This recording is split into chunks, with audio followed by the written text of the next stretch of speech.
Well, good evening, good morning, good afternoon, good after whatever time it is, wherever you're listening to this in whatever state, country, city, town, universe you're in. Welcome to the Tattooed Teacher podcast.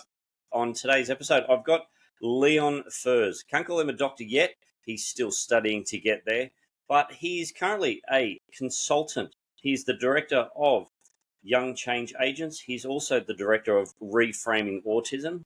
He's an author of the Practical Strategy series, Practical AI Strategies, Practical Reading Strategies, and Practical Writing Strategies. Like I mentioned, he's currently studying a PhD in the impact of generative AI in education and writing. He has been a director of teaching and learning, a head of department, as well as a teacher. So, Leon, welcome to the Tattoo Teacher podcast. Thanks, Phil. It's great to be here. Mate, you've packed in some stuff over the last 15 years. I have. Yeah, I try to keep busy. Keeps me out of trouble. You know, I spent the last 14 of those in Australia and have been enjoying my time in secondary education for most of that in Southwest Victoria. But yeah, I dance around a lot, even when I don't change schools. Well, we got to keep busy. I mean, that's what we do as teachers and educators. We like to stay busy. That's for sure. Now you do all this stuff, but what's your why behind it? Yeah, good question. I didn't enjoy school a great deal when I was at school. I had a few sort of problems in and out of school, and probably didn't have the easiest trajectory through upper secondary in particular. And towards the end, even though I was a computing, maths, science kind of student, I sort of gravitated a bit towards English and literature. And I think that was because of the teachers that I had in those subject areas. And I ended up in a literature degree at university. And then after I completed that, I thought, well, what the hell do you do with a literature degree? So I went into teaching, because that's a bit of the only idea that came to me at the time. I think I actually applied for the teaching course 2 or 3 weeks after the applications had closed. So it's still, punctual and turning up for things on time even then. And then once I was in the postgraduate certificate of education, the PGCE over in the UK, I just found that I really enjoyed teaching, particularly English, but also media, drama, my other methods. So that's really what's carried me through the 15 years that I worked in secondary. I had a few different leadership positions. I think my favorite one was always head of English. It's always been that kind of English and teaching, reading and writing that's been the passion. So you've gone from head of English and reading and writing, but you are now in basically the computer science field. Yeah, like I said, you've got to keep things interesting. It's so how I guess reading and writing, and computer science, I guess it's both fields that, especially with what you're studying, there's a lot of similarities with what's happening in education. So you've got the computer science where everyone's learning about large language models and generative AI and the history of leading up to it, machine learning. But then so many, as you know, English teachers are freaking out about all those things. Is that what you found? Is that like I'm trying to find the where they mesh together nicely for you? The common denominator. Like I said, I was a computing science and maths kid when I was at school, when I was paying attention. And I did quite a lot of programming. This was back in the something era. And I really enjoyed coding and programming. I used to make websites and did a little bit of software design, not too much. And then moved away from that when I started all of the literature degree. And I guess I just focused in on different areas. And then when I was teaching, particularly towards the end of my secondary career, when I was director of teaching and learning, I ended up teaching some STEM classes. I ended up teaching kids with Raspberry Pis and getting a little bit back into programming. And around about the same time, that was COVID time, So that was all kinds of fun. Yep. And around about that time, I started to have conversations with Lucinda McKnight, who's an associate professor at Deakin University. She and I were on the English Teachers Council together. So we've both been in that kind of English teacher world. And we had conversations about generative AI. She wrote an article in The Conversation, I think it was back in 2021, talking about GPT-1 and GPT-2 and Google's BERT. So she was interested in these technologies from really quite early on in their development. And we'd had a few conversations here and there. When it came to the time when I decided I was going to get out of the classroom and do something else, my intention was to go into consulting for literacy, for reading and writing, based on the 2 books that I'd already published. And I spoke to Lucinda on a complete tangent, and she said, look, there's a PhD opportunity in digital texts. And that can be as broad or as specific as you like, but there's a scholarship open if you're able to do it full time. So I jumped on board with that.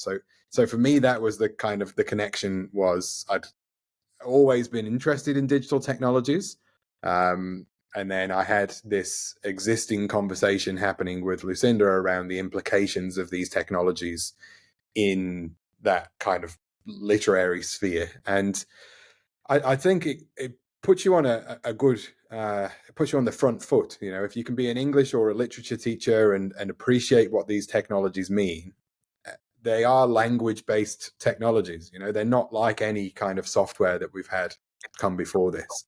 And so I think the English teachers will inherit the world on this one. Well, that makes sense. I mean, from my experience, like I heard about this GPT stuff coming out, and I thought, oh well, we'll see what happens. There's always a shiny new toy coming out that people will talk about, and then I started hearing more about it, and then people from different fields were talking about it, and then more educators started talking about it. And so this is November 2022, and I thought, all right, well look, it's starting to be talked about more and more in various circles. So I thought, oh well, I'll have a look at it. And I mean, back then it was pretty clunky, but effective, and I could see the potential in it. And it's just gone leaps and bounds. And as some of these guys, Sam Altman, he made the comment that it's as dumb as it's ever going to be currently, and which is still pretty darn good. But I've found if I talk to it like I'm talking to you, I get much better results. Is that how they're made to be? I think there's a certain amount of engineering in that direction from many of these developers, and I'm quite critical of some of the aspects of the technology, as you know. And one of the things I am a little bit leery of, a little bit concerned about, is the amount of anthropomorphizing that I think is going into these things under the hood. Now they're trained on all of that language data, so there is going to be, they are learning the patterns of language from all of that. But there's additional training, I think, going into them to make them more human in their responses. Now we know that's true with Claude, Anthropic's model, because they've made their system prompts accessible. So we can see that Claude is designed to respond in a more kind of friendly human fashion. And we saw it with OpenAI's spring product release, where they had the flirty chatbot that they've got into trouble for, the Scarlett Johansson ripoff, Sky. And we keep seeing from these developers a push towards making them more and more human.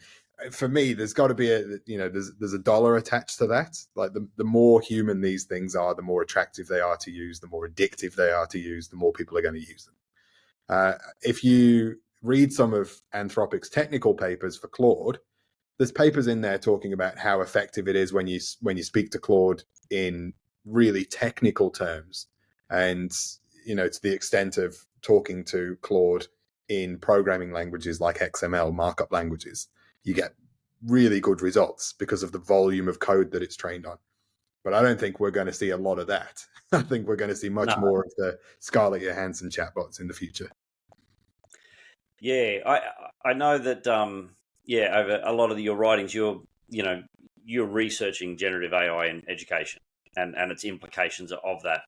And the big thing is the chatbot in its various forms. Now, my limited experience of a chatbot leading up to, when ChatGPT 3, I think it was released, was the annoying little things that pop up on websites and cannot answer a question if they try. And then you just get frustrated and you want to, throw your computer across the room.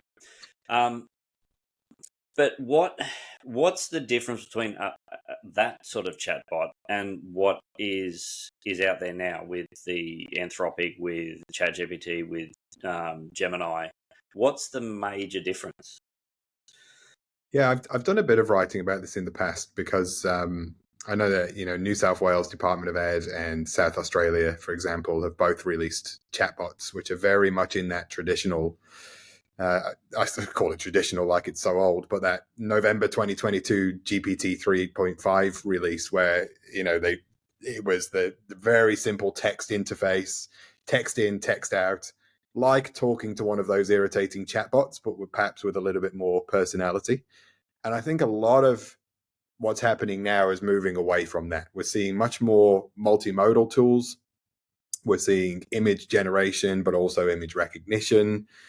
We're seeing both OpenAI and Anthropic and Google and Meta all leaning really hard into code generation, and also things like Claude's most recent release, where it can execute its own code in the little side window there, its artifacts feature. So we're seeing a lot more of that stuff.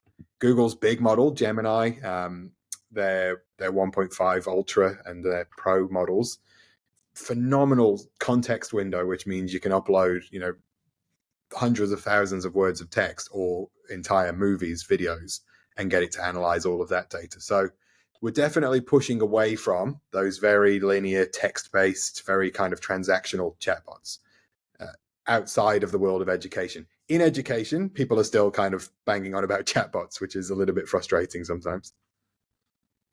Yeah, it's one of those things where I've seen some of the stuff that's coming out with the multimodal sort of stuff, the image generation, which I use quite often, just as little creative prompts, and I use it in my classroom occasionally.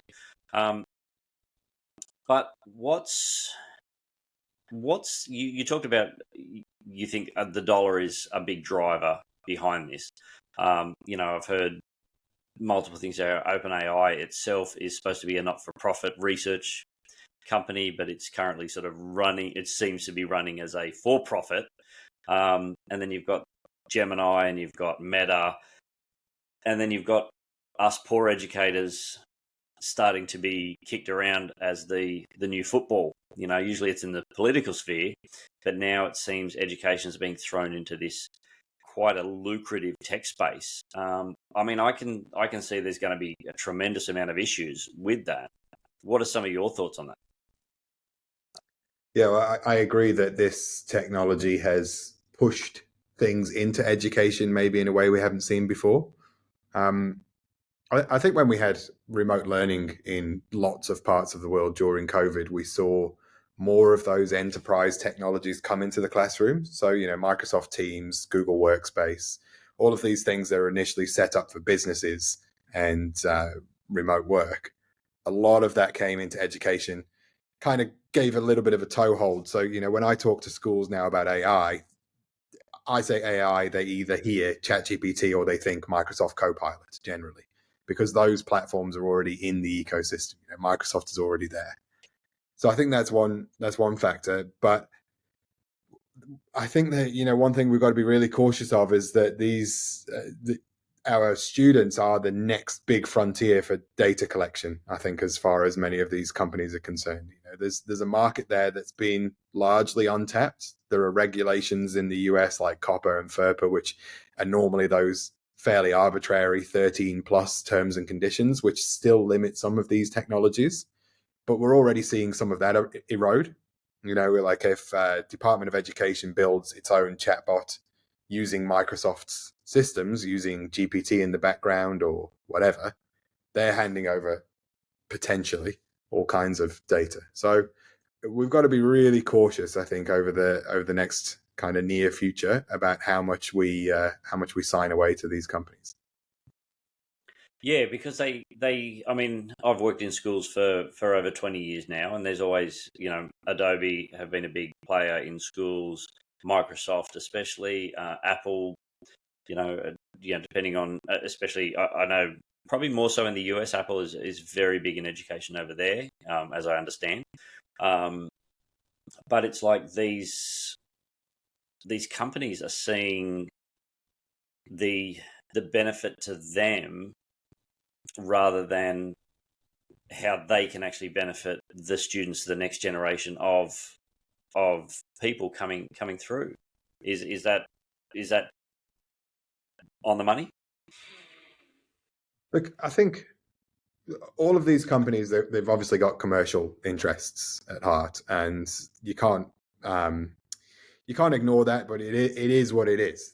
That's the society that we're in. Yeah. That's the economy that we're in. That's the business model. You can't really argue with it either, and you can't argue that the technologies that are being put into classrooms are potentially useful and potentially good. You know, a lot of good has come from Microsoft, Apple, Adobe products in classrooms. The Adobe suite is fantastic for creatives. The Microsoft tools are what they're going to be using out in the business world. So all of this stuff, it has a purpose and it has a good side as well. What I think you've just touched on there, though, Phil, is that a lot of it doesn't come with education in mind. You know, a lot of it comes top down from business, and there's not a lot of education input into it. And you see that, I made that post recently about the sparkle button in Teams, which the the fantastic new feature where an AI will add emojis to your lesson plans. And I just said, like, yes, it's shit, isn't it? I mean, who needs that? Who asked for it? Where did that idea come from? Uh, I can't imagine a focus group full of teachers put that one on the table. In my mind, that's more like somebody from within Microsoft has just said, hey, we've got this great idea. Let's put a sparkly emoji button on something. It doesn't shift the dial on teaching and learning at all.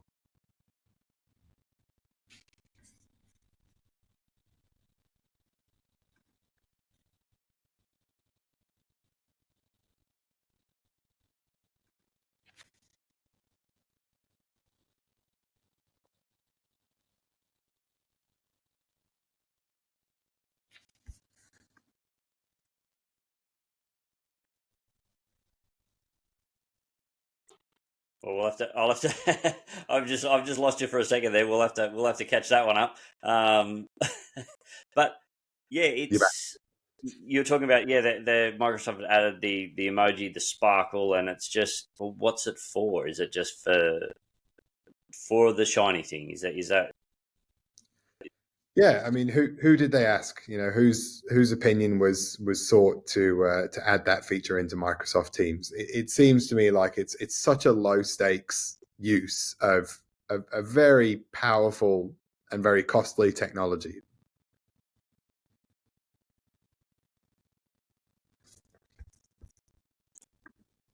yeah? It comes down to who's asked, whose input is coming in, and is it helpful to those people who it's being rolled out to? Yeah, is it helpful to the teachers or to the students? And I'm not sure that features like that are helpful to anyone. No, and I've noticed more and more platforms. I mean, we all know Snapchat had rolled out its AI pretty much before anyone else, and teenagers were just all over it, so it wasn't new to them. But I've noticed more and more platforms are like you are adding their AIs. Like Meta is all over their products, from Instagram to Facebook to WhatsApp. I know LinkedIn, every time I connect with someone, it pre-generates a greeting, which often is incorrect. But it's there, and it's, I guess it's being shoved in your face, and there's not a, and I think it's done the wrong way. There's not an opt-in. It's, you have to opt out. It's just like, here it is, use it, and we'll make it as hard as we possibly can to not use it. Oh yeah, definitely. And look, like you said, Meta have just put that into 3 billion users across their whole ecosystem, which is absurd, isn't it? You know, we're talking nearly 50% of the population of Earth now has Meta AI in their apps, whether they want it there or not, whether, WhatsApp, Instagram, Facebook, all of those things. And I mean, I've been calling it kind of the AI special sauce. At the moment, we're just pouring the special sauce over everything in the vague hope that it makes it better somehow, and not really thinking very strategically about whether it does improve things or whether it does make things better. I'm still generally optimistic about the technology. Um, Although, having said that, I used Claude yesterday to do a sentiment analysis of my blog posts, and they're overwhelmingly negative from the last 6 months. So perhaps I need to write a few more positive blog posts to even things out a bit. But I am genuinely kind of optimistic about the potential for the technology. I hate to see it being used in such low stakes ways. Yeah, I'm the same. Look, I've probably come across pretty devil's advocate here about with my first few questions, but I use it very regularly, both more so out of the classroom to help me with some of the work, the teaching, what I like to call as important but mundane work. We've got to do it as educators, and some of it's really important work, but it just draws on you and it takes away from what you want to do in the classroom. But I'm optimistic about it. I think look, overall, I think these companies aren't as evil as some make out. They are after a dollar. They're businesses. That's their job. You look at private schools. They're a business. They're after putting out the best quality product they possibly can, and they charge for it. And I've worked in private schools, so I think in general it's there for the betterment of people. But I think we've got to be really careful because there will be nefarious actors who will use it for their means. Yeah, and I think what we're seeing at the moment is a lot of grifters. We're seeing a lot of edtech technologies that have added a bit of AI into their existing platforms, or that are using AI as a bit of a lever to get into schools. I saw a post earlier today, and I can't remember who posted it, but it said that anyone who's selling you edtech products and says that they've added an AI chatbot has literally just added one line of code to their existing product.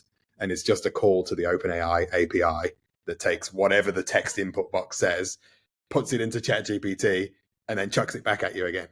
So, and it's absolutely true. Like everywhere you turn at the moment, there's a new app, and it's this one's for lesson planning, or this one's for writing individual education plans, or IEPs, or ILPs, or whatever we call them, or this one's for creating worksheets.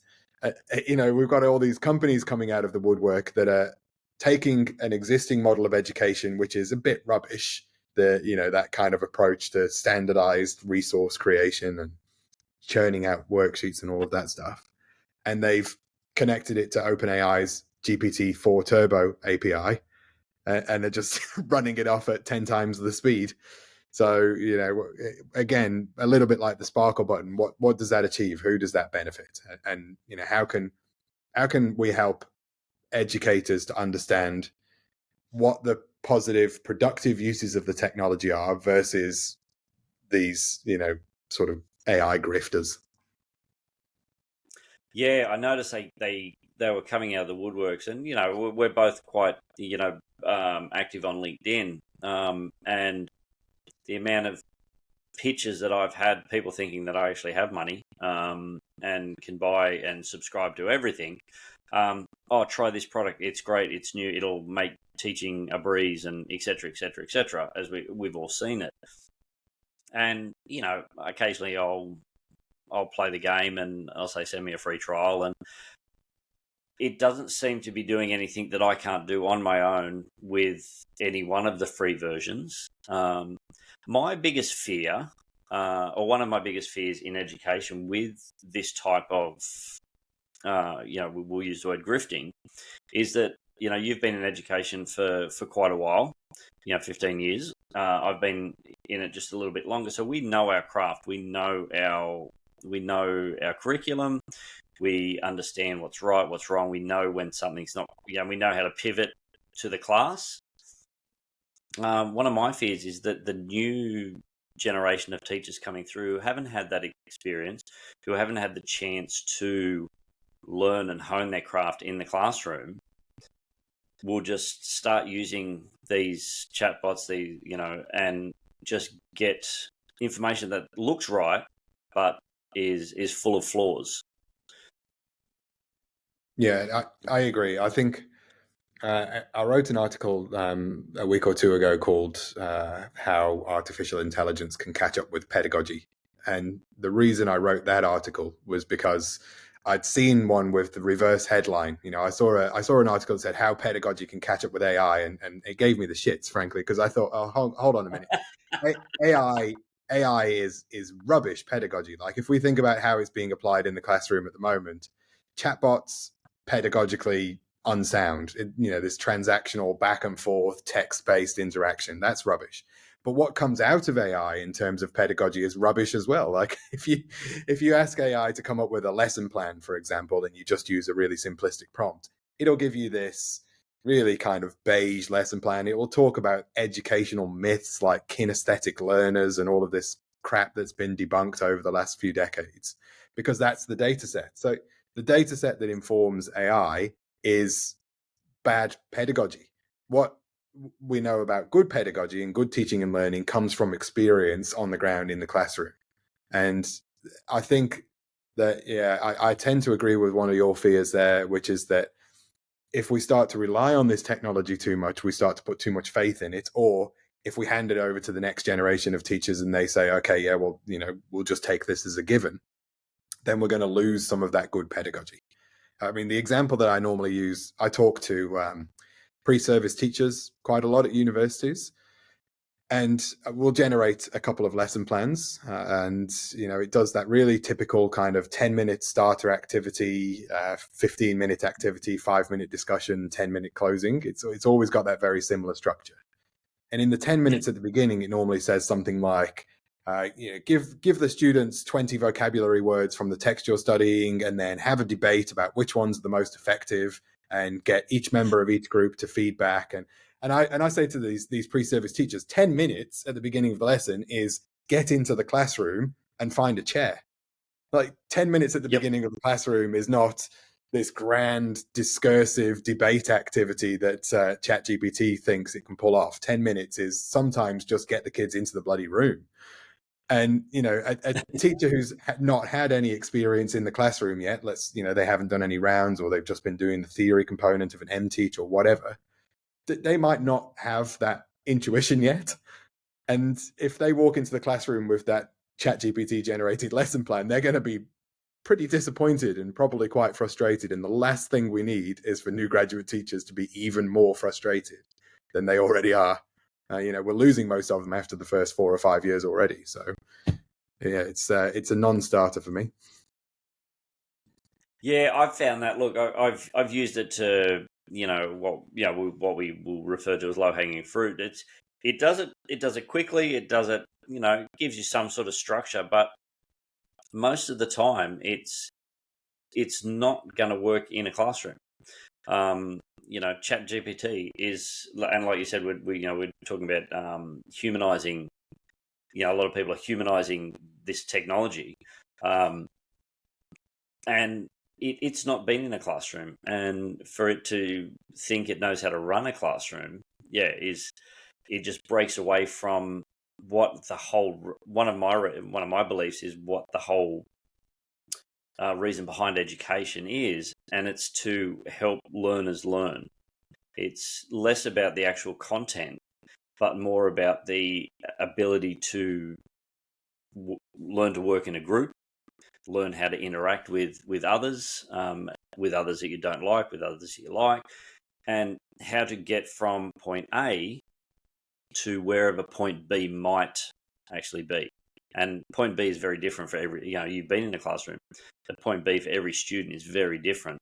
But with this perfect lesson plan, it's just not going to work. And it's going to, like you said, it's going to drive more teachers out of the classroom. That's a massive problem.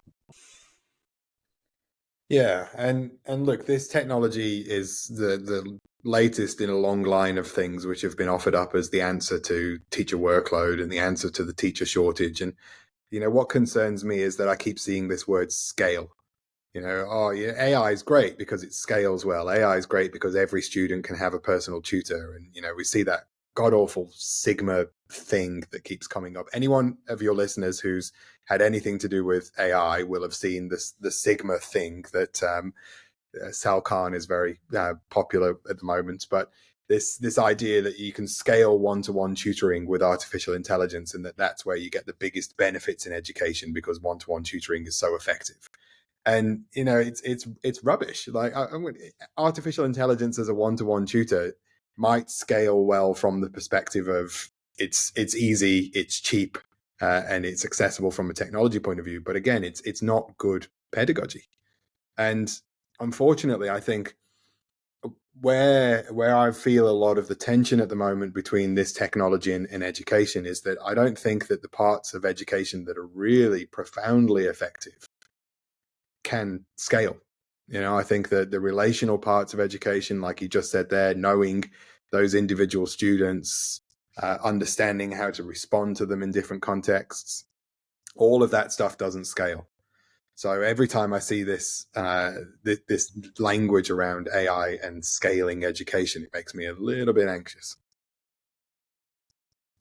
Yeah, and I don't want to drop names, but because I'm sure they're people are finding them very effective, and they're working for some, but with Sal Khan, with Khan Migo, I think is the latest thing, and then I see pop up all the time, and I've not tried the product itself, but there's that Magic School AI. I mean, the name itself worries me, because magic's fun and it's for entertainment. It's just I mean, you get to the crux of magic and it's deceptive anyway. It's sleight of hand, but. And that's not what education is. Education's not magic. Education's hard work, and it's breaking down barriers. It's challenging and failing, but growing at the same time. And so there's a new one popping up every other day, at the moment. And so it just worries. And look, I'm sure it's going to be effective with some students, and I'm sure it'll, if COVID has proven anything, it's that some students excel on the digital platform and outside of the classroom. So I'm not saying it's ineffective, but yeah, I have trouble with some of the terminology that they use. Absolutely. And look, I think that's at the end of the day, what we have to acknowledge is that narrative of scaling and the narrative of one-to-one tutors and things, it's politically very attractive. And Microsoft have just bankrolled Khan Academy so that they can release their product for free across all the US schools. It's already in over 60,000 schools over there. He's headlining EduTech here in a couple of months, so it will be on Australian shores soon enough. I'm sure as a tool it can help a certain number of students to do a certain number of things, but we can't let that kind of technology start to push the political narrative that it's going to solve the teacher workload issue, or that it's going to, because that's a recipe for disaster. I mean, maybe this is my own little dystopian kind of speculative fiction mind whirling here, but the minute somebody says to me, every student can have a one-to-one tutor, the flip side I hear is, so teachers can have 50 kids in a classroom and or 60 or 70 or 80, because each child has a personal one-to-one tutor. And to me, it seems like a bad solution to the teacher workload crisis waiting to happen. So that's one thing that really, really concerns me. And look, realistically, the schools that will be hardest hit by that are the least well-off schools.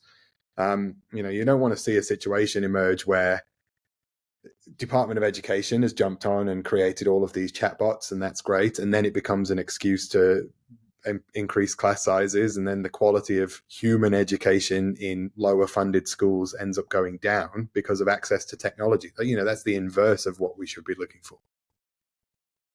Yeah, we should be leveling up. We should be looking at making everything better. We should be looking at how do we make teachers' lives better so that they can teach better? How do we make class sizes more manageable and I think class size, it's tough. It's tough on teachers, but I think to a certain extent, it's probably tougher on the students. They're distracted. They've got their mates in the classroom. They've got people who are harassing them at times. They haven't had breakfast, so they can't concentrate. They've just broken up with their girlfriend and she's sitting right next to them, whatever it might be. So I think, the increase in class size, and it's happening now anyway, with the fact that we're worldwide, it's a teacher shortage. So class sizes are going up, and as we know, education levels are dropping. I mean, we look at is it PISA scores? Kids are doing these standardized testing, but we want to, and everyone's going, what's the point of it? So I don't care. I'm not even going to try. So that's plummeting these supposed test scores that are helping, and so education is losing its value. All right. Yeah, and this is, I've come under fire recently because I keep saying that education isn't broken. And then people come back and they go, hold on a minute, hold on. You can't say that education isn't broken, because the popular thing to say at the moment is that education's broken and that it needs to be fixed and that something's got to fix the system. And I kind of take offense at that, because to me that puts the responsibility on the educators. If you say education is broken as a system, it seems like a convenient sleight of hand. We'll go back to the magic terminology from earlier. It seems like a convenient sleight of hand. It's a distraction from the fact that the education system is just doing what it does. It's a system full of people doing what they're trained to do in the best way they know how, under very, very difficult circumstances. But the systems that are putting pressure on them from around them, those political systems like PISA, like standardized testing, like the OECD, which is an economics forum. It's not an education. The E in OECD doesn't stand for education. All of those pressures push down on education and make it really, really hard to work in those circumstances. So then when people say education's broken, I go, well, actually, the political system or the economic system or even the technological system around education is what's causing the issues. So, go upstream a little and start to address some of those root causes. What are those issues with standardized testing and how that drives economics? What's the narrative that comes from the World Economics Forum around employable skills? And how does that drive what happens in the curriculum in schools? What are the implications there? So I think we need to look outside of this education is broken. We need to go broader. The only way that we're going to do that is, through lots of people in positions like yourself in schools having those kinds of conversations. Yeah, I would agree to a point. I mean, I use the terminology that the system is broken. Education, no, because they're, just in Australia alone, there's, between full-time and part-time teachers, there's 500,000 of us doing the absolute best we can with what we have, for the best outcome for the students that we have. Now, some people have it a lot. They're in a lot tougher circumstances than I am personally, with the schools that they're working. So they have a whole range of challenges. So education, there's certain things that need to be changed and modified, and maybe even a couple that needs to be thrown out because society has changed. But the systems that are driving education, and you mentioned it, the political system, the economic system, they are the ones that,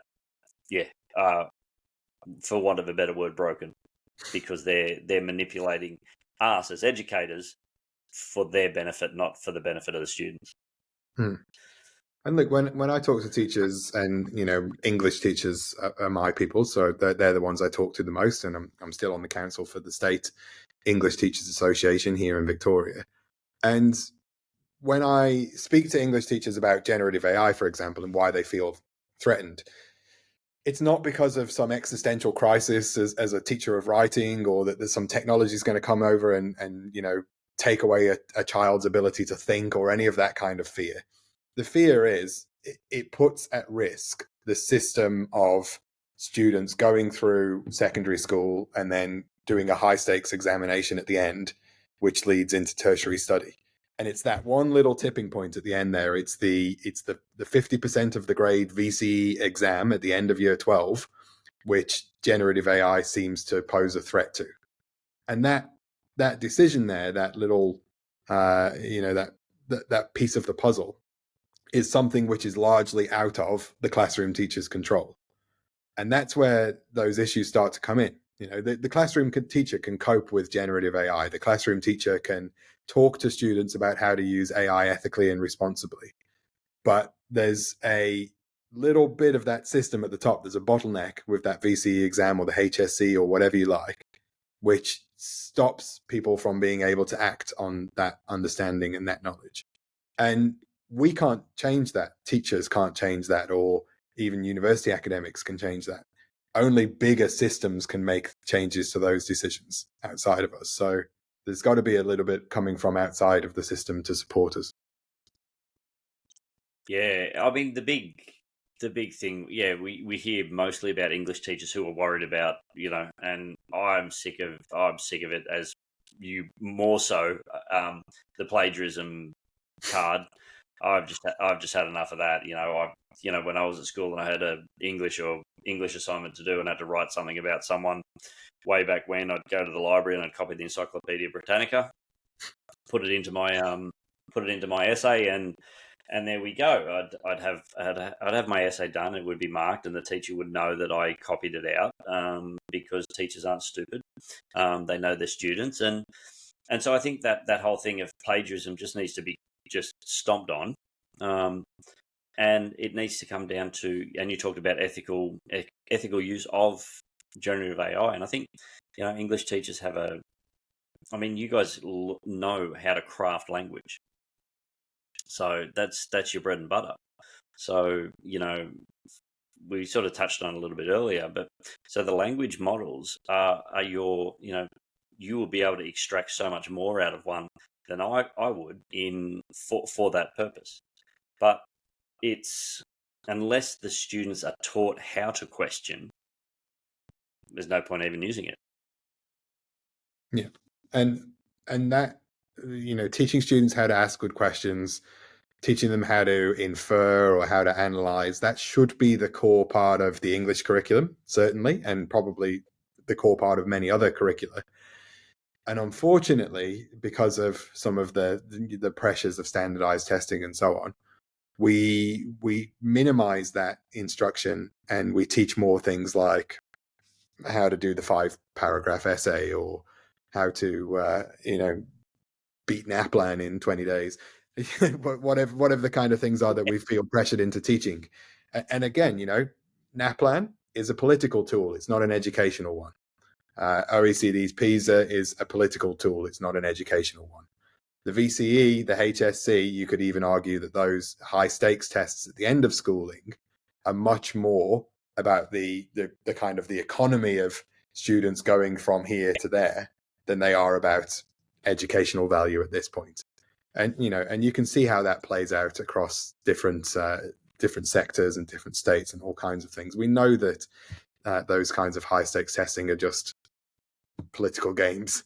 So what can we do to push back against that, to make room in the curriculum to teach the really good stuff that helps students to understand AI or technology, but more broadly helps them to just, to do life? Like, how do we make that room in the curriculum?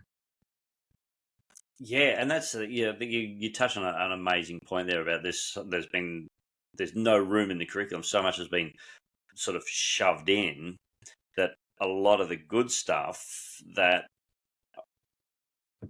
the students actually like hold on to and they enjoy, and they get a real sense of, okay, yeah, I needed to know that. Oh, that's helped me, has been pushed out. I know in my subject area, so much of the actual manual skills of sketching and drawing, manufacture, spending your time actually making a product have been pushed to the side at the expense of understanding how things go together. Now, advanced manufacturing, like the 3D printing, the laser cutting, CNC, fantastic. I was using that stuff pre-teaching, but it was so important for me to actually understand how something is manufactured by hand, so that I could then use these new technologies to enhance that. And I'm finding that all the traditional, I hate the word really, the traditional stuff has been just swept under the rug or swept aside at the expense of the new, and they actually don't. We've got to have those building blocks so we understand the new. Does that make sense? Yeah, no, it makes sense. And it takes us back, I think, full circle to where we started this conversation, which was how I kind of marry together the literature and the computer science sides of things. Because what I see is that I've got this education. I was sort of privileged to have a very rounded arts education in through my undergraduate degree in English and American literature, and also through the teaching methods that I chose. And now when I'm using these technologies, I lean on all of that expertise, and I have those fundamental skills because of that kind of trajectory through education. If I didn't have that, I wouldn't be using the technology in the way that I'm using it now. If you didn't have that fundamental understanding of traditional methods of manufacturing, then you wouldn't get as much out of using CNCs and laser cutters.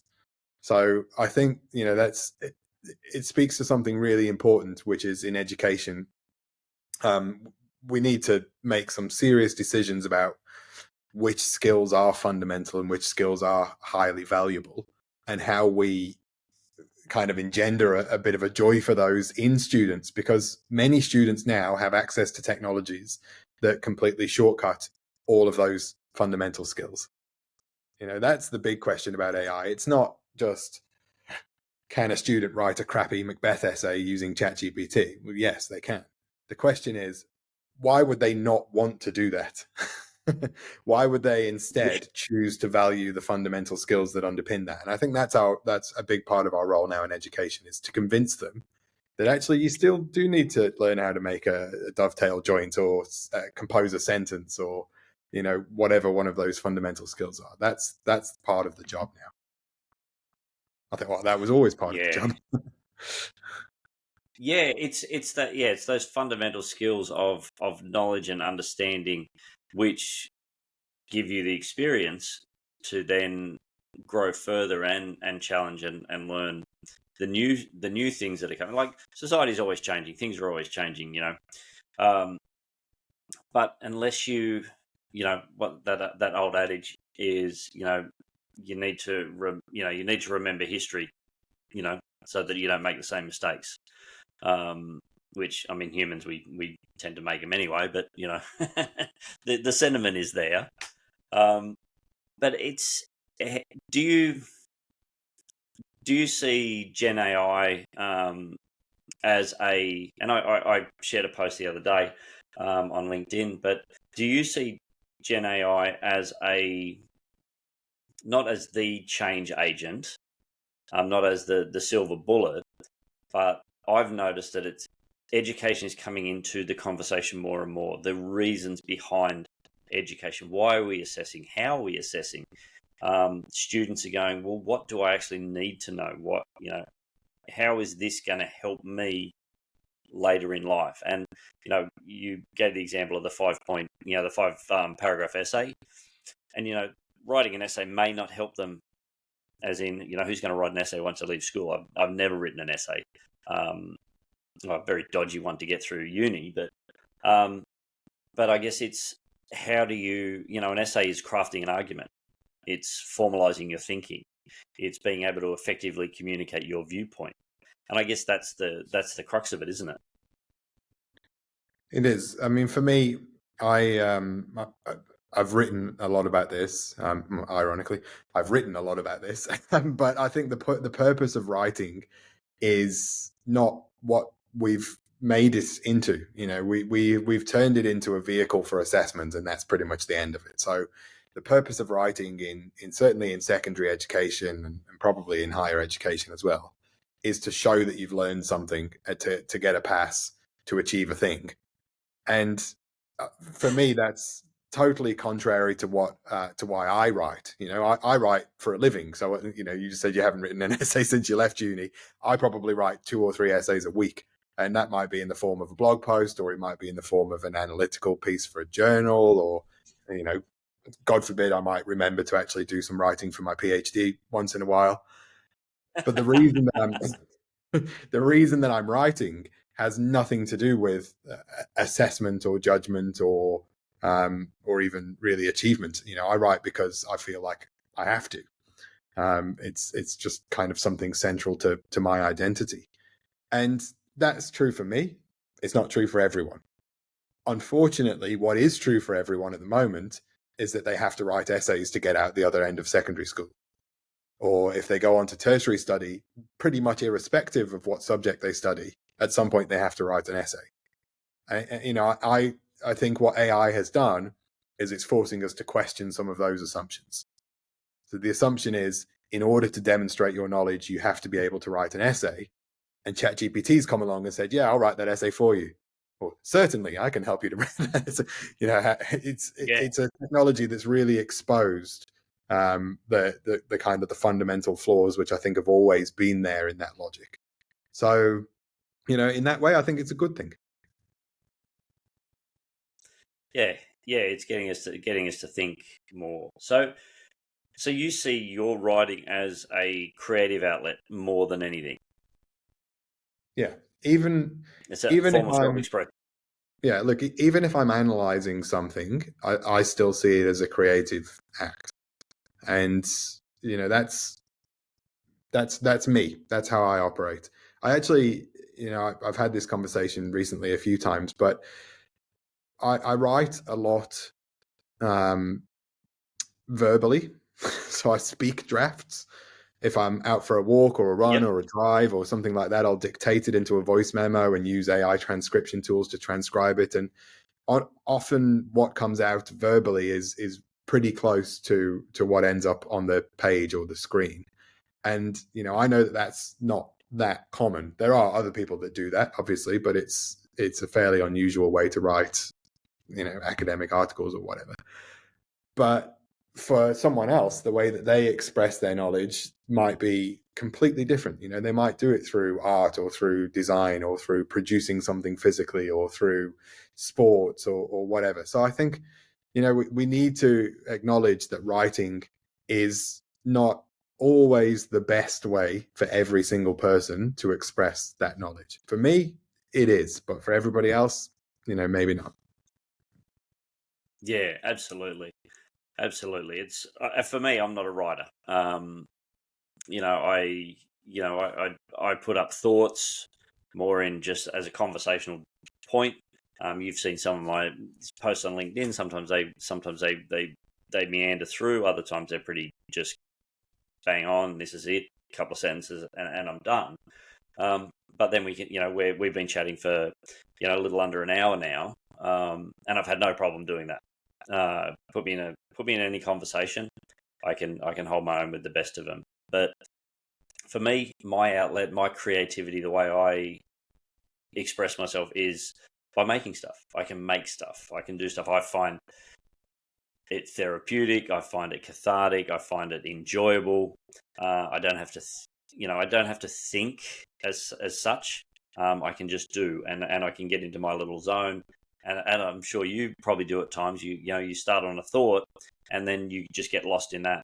We look at some of the great writers. I can read their books, and it's just like you just get lost in the way they are talking, and it's just amazing. So I think we need to bring that back.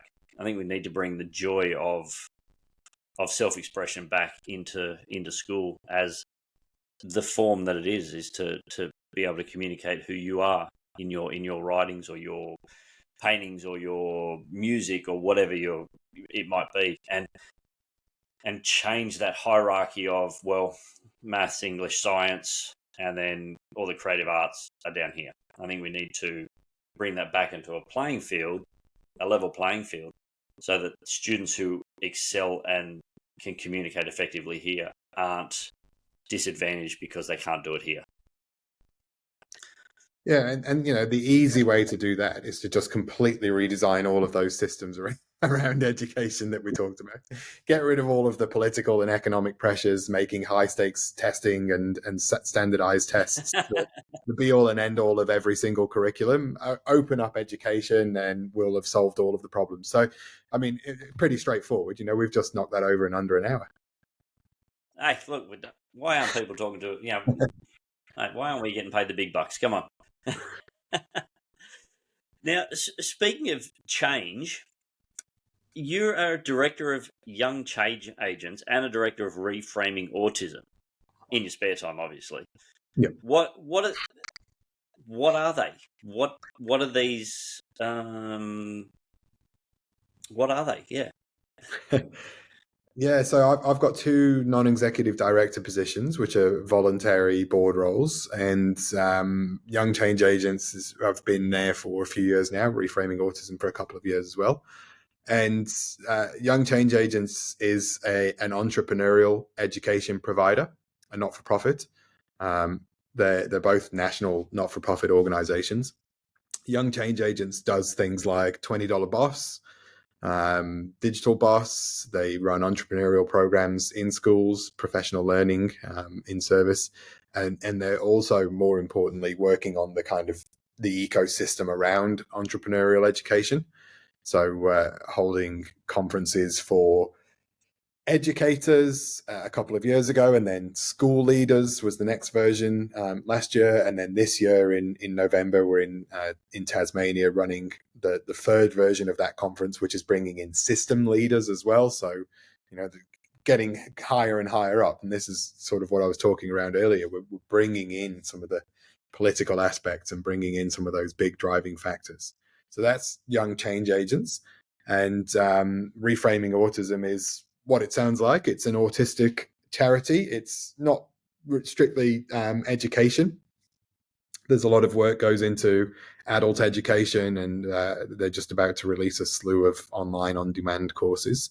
But it's mostly a support organization for autistic adults or parents, professionals, all kinds. So both great organizations to work with. Yeah, because you talk about the entrepreneurial with Young Change Agents, and I know there's a number of schools who are now actually bringing entrepreneurial studies into curriculum. So they're teaching these kids how to think as an entrepreneur, which, if anyone knows an entrepreneur, knows that they will fail and fail and fail and fail, but every time they do, they are leveling up because they're learning from their mistake. And that overnight success that so many people see often takes 10 years to get there, but it's a mindset, would you say? Yeah, so Young Change Agents talk about that, having a mindset and a skill set and a tool set. You've got to have all of those complementary features. And Young Change Agents focuses on social enterprise. So can you start something which is going to have some greater good? And I think that's a good way to approach entrepreneurship in general. If you're out to create a quick win or a bit of fast money, then it's not going to work. You are going to fail and fail and fail. If you're out to create something which is good and meaningful, then you're going to have a lot more success, a lot more swiftly. So, it's definitely a good way to teach resilience and a good way to teach some of those really core skills, which we call them 21st century skills or future skills, or all of those kind of general capabilities in the curriculum.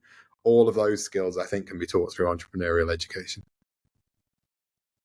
Yeah, and I guess getting them to look outside of themselves. I mean, we could have a whole another conversation about design thinking, whereas you're looking at the empathy. And I think as soon as you look outside yourselves, I know a couple of companies. One that I was involved in, a not-for-profit that I was involved in. has just making huge inroads into human trafficking, like helping survivors of human trafficking in Australia. Not for profit. They saw an issue and thought, well, how do we solve it? And they go, well, we can't, but we can certainly try and help. And so they started a charity, and the founder is now speaking in political spheres, in speaking to the systems that we were talking about change. She's helped formulate legislation because she got past she broke that barrier and got to the ears that could actually make some change. So I think that we need probably a few more educators to really start to rattle some doors, I guess. Well, look, find young change agents. Check out one of those the many programs that they're offering. But there's some great communities that have sprung up from where I've been at conferences that have been organised by YCA and all of those things. And look, when I started working with them, I was in that secondary school role, so I was also running some of the programs with my own students, and they have such a good time doing those. You might call them extracurricular, or they're sort of outside of the normal curriculum, but they have such a good time doing some of those design thinking projects that are so outside of the norm. And I think that's something that's worth paying attention to and leaning into, particularly now that we're seeing these new technologies as such a threat to the norm. Oh yeah. Well, I'll definitely put links in the show notes to both that and Reframing Autism. It's, from what I'm seeing across the board with autism, again, we know it's a spectrum, and there's various levels of how it affects individuals. Personally, I have a cousin who is very much, I don't know the correct terminology, but he's non-communicative. He's 18, but is, will need care for the rest of his life. Great kid, knows his parents, knows people, knows friends, can communicate in his way, but and then to people who, what one would say Elon Musk, type of character, people would say he's very much on that high functioning spectrum. So is that part of what Reframing Autism does? It just helps to build awareness of and help, I guess, those who have autism and those who care or teach those who do. Is that part of it? A lot of it is about language and about understanding and about lived experience. So the entire organization, from the board down to the contractors that are hired, are ND, neurodivergent of some description. So I'm the we don't use the term Asperger's anymore because of various reasons to do with Hans Asperger, but it's now called, level 1 or level 2 high functioning autism. So there are terms that some people use and terms that some people don't use. Reframing Autism doesn't use high and low functioning as a term, but some will use the levels, like level 1, 2, and so on. Terms like non-verbal, non-communicative.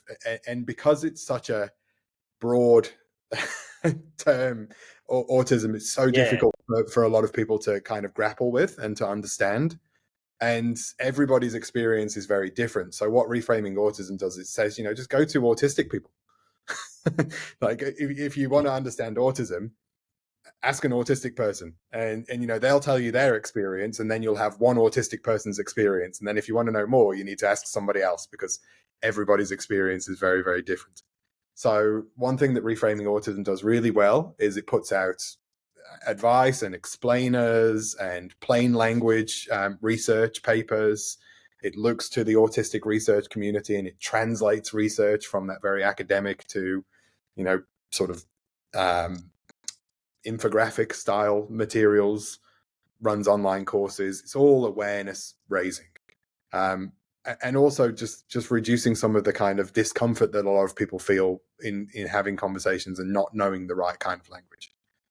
So Yeah. for me as a parent as well, it's been incredibly helpful. But when I first connected with Reframing Autism was when I was teaching, and I did a course which at the time was being run for autistic professionals who work with autistics. So it was sort of like a meta autism course, and it had a lot of things in there which are like, okay, so if you're a paralegal or a legal person who works with autistic people and you're autistic, check this out. Or if you're in healthcare and you're autistic and you work with nonverbal autistics, check this out. So just that real, opening up of the discourse and the kind of conversations around autism, so that people get that understanding and they can find where to find good resources. Yeah. Oh well, I mean that's so important in, I mean, especially education, because that's part of our job, dealing with students and trying to learn how to, as a teacher, trying to best help them in the classroom to get to their level of success, whatever that may be. And I mean that goes across the board for every student. It's just like, how do I reach you? How do I get you to um, go beyond what the potential someone's already put on you? Because as soon as that from working with this, as soon as you label or someone is being labeled, often the perspective of someone else, it caps what they're capable of. So, and I think we need to, I guess that's part of what reframing autism does, is to remove that cap, to show that they can, the potential, they can go beyond what you see. They've got the capability to do whatever they choose to do. Yeah, and look, it's really important to find the balance between there's a strengths focused approach to disability where you lean in, you say, okay, so let's say there's this level 2 autistic kid in the classroom and they struggle with social skills, but they're really great with language and communication, so let's focus on the strengths, which is great, and it's much better than the kind of pathological medical approach where we go, okay, let's just treat the symptoms.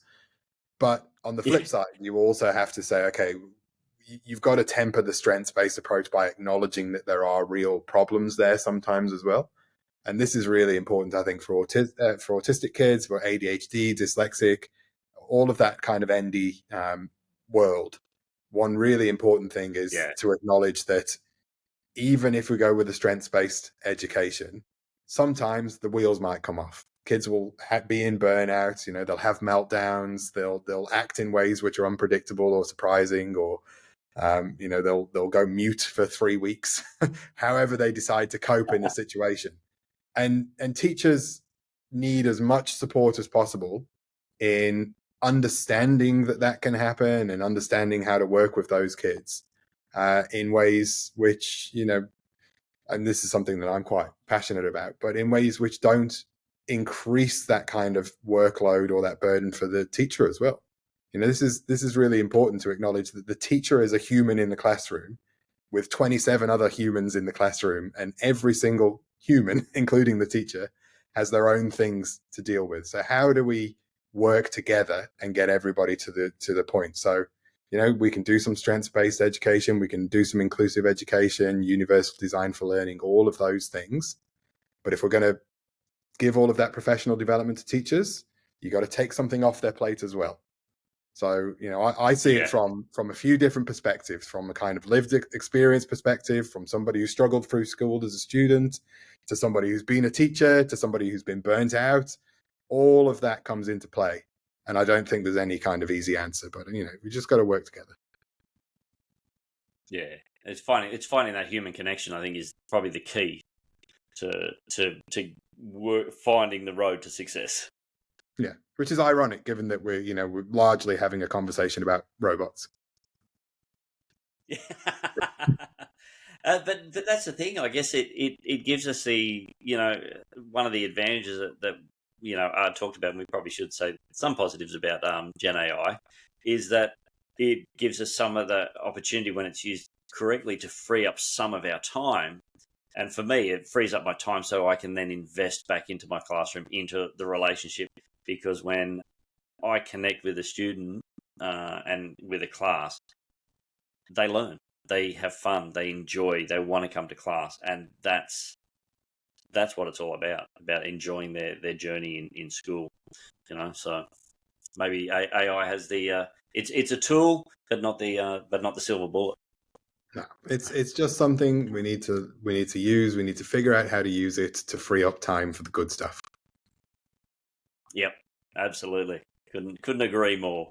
Couldn't agree more. Speaking of freeing up time, I know it is getting late, and you're away from home, so I want to be very respectful of that. So just to finish up, is just a couple of quick questions, a little bit of fun, just to finish up, and all that stuff about with young change agents, reframing autism. I'll definitely put the links for that in the show notes as well for people who want to find out more. First question. It's getting late. So, what's your favourite drink? Coffee. Coffee? Well, you're a PhD student, so I guess you need your caffeine fix. Absolutely. Long black, flat white, or just coffee? Long black as possible. Oh, brilliant. What's a challenge that you'd like to pose to people listening? Find 3 things that you've done this week that are incredibly boring and see if you can find a way to use AI to do them more quickly. Love it. Love it. Now, because we are talking about AI, do you have a favourite large language model? Claude. I'm a sucker for Claude. Yeah. All right. I'm seeing that pop more and more. I haven't really played with it that much, so I'll have to give it a go. Give it a go. So that's my challenge to you this week. All right. I'll find. I've got plenty of chores to do, so I'm on holiday, so my time is not so much my own, really. Do you have a favorite quote or mantra that resonates with you? Look, I've got a quote that's always stuck in my mind, which is from a Haruki Murakami book. He's a Japanese author, and this is actually from one of his nonfiction books. It's a book called What I Talk About When I Talk About Running, sort of like an autobiography about being an author and a marathon runner. And he's got a quote in there about flywheels. And, I won't remember the whole quote off the top of my head, but it just says, the hardest part about getting the flywheel turning is those first few turns. And once you've got up a bit of pace and a bit of speed, keeping the flywheel turning's a lot easier. So, that's one thing that's it's carried me through a lot of changes in career. It's carried me through this transition from secondary into consulting and the PhD. I think you got to push hard in those first few turns, and then you've just got to keep the momentum up. Absolutely. Yeah. That's the hardest part, is getting started. I think probably the hardest part was, making the leap to go, I've got a secure job, to, I'm having a crack and I don't know where this is going to go. So, yeah, definitely. Very, very supportive wife.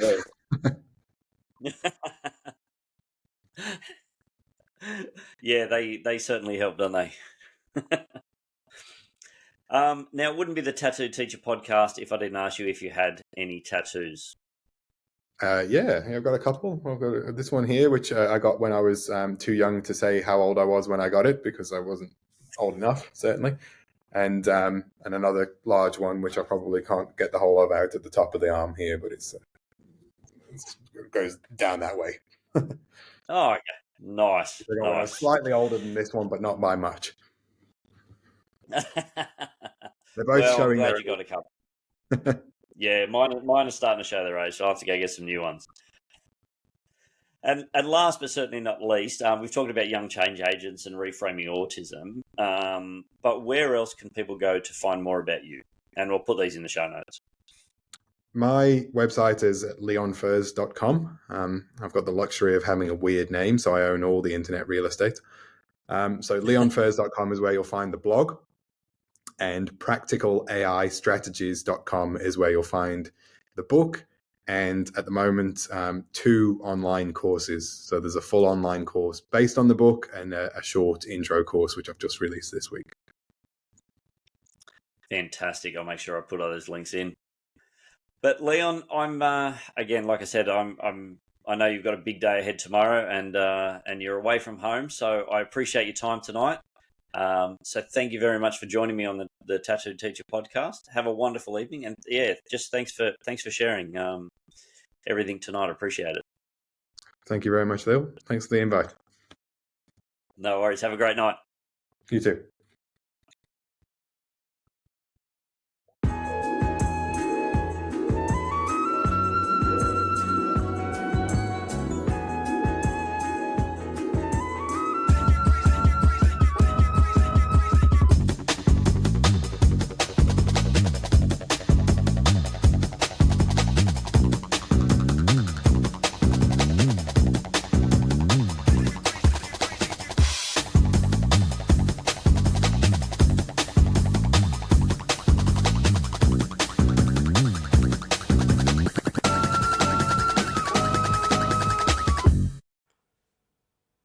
Thank you for listening to the Tattooed Teacher podcast. I hope you enjoyed the conversation and found it insightful. If you like what you heard, please subscribe, leave a review, and share with your network. Special thanks to DJ Fruit Salad for the music. You can find more of his work on Instagram at DJ Fruit Salad Official. Thanks again for listening, and I hope to see you in the next episode. Stay cool, be blessed.